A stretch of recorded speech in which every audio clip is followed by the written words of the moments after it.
అయితే వేదవ్యాసుల వారు శ్రీమద్ భాగవతంలో కలియుగం గురించి 11 ఆసక్తికరమైన భవిష్యవాణిలు చెప్పారు మరియు అవన్నీ నిజమయ్యాయి. ముందుగా కలియుగంలో ధనాన్ని ఒక వ్యక్తి యొక్క గొప్ప పుట్టుక, మంచి ప్రవర్తన మరియు ఆరాధనీయమైన గుణాలకు ప్రధాన సూచికగా భావిస్తారు.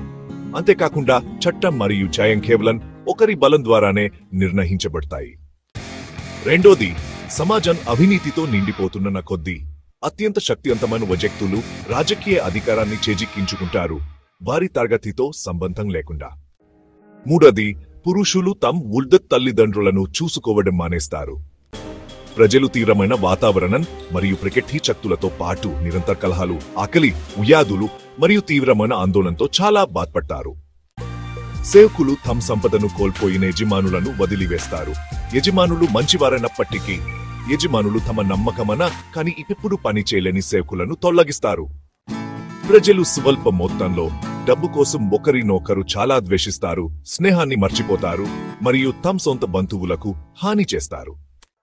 మీకు తెలుసు, సంస్కారం లేని వ్యక్తులు తమ వ్యక్తిగత ప్రయోజనాల కోసం మతాన్ని ఉపయోగించుకుంటారు మరియు నిజమైన జ్ఞానం లేని వారు ఆధ్యాత్మిక విషయాలలో అధికారాన్ని క్లెయిమ్ చేస్తారు.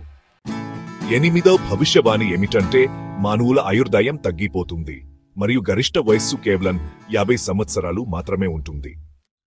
తొమ్మిదవ భవిష్యవాణి ఏమిటంటే ధర్మం, సత్యం, పరిశుభ్రత, సహనం, ఆయువు, చార్యక బలం మరియు జికాప్క శక్తి కలియుగం యొక్క తీర ప్రభావం కారణంగా ప్రతిరోజు నెమ్మదిగా తగ్గిపోతాయి. 10వ భవిష్యవాణి ఏమిటంటే పురుషులు మరియు మహిళల మధ్య సంబంధాలు కేవలం ఉపరితల ఆకర్షణపై ఆధారపడి ఉంటాయి మరియు వ్యాపారంలో విజయం మోసంతో లభిస్తుంది. మగతనం మరియు స్త్రీత్వం లైంగిక శక్తితో నిర్వచించబడతాయి మరియు మీకు తెలుసు, కేవలం జంత్యం ధరించడం ద్వారానే ఒకరిని బ్రాహ్మణుడిగా భావిస్తారు.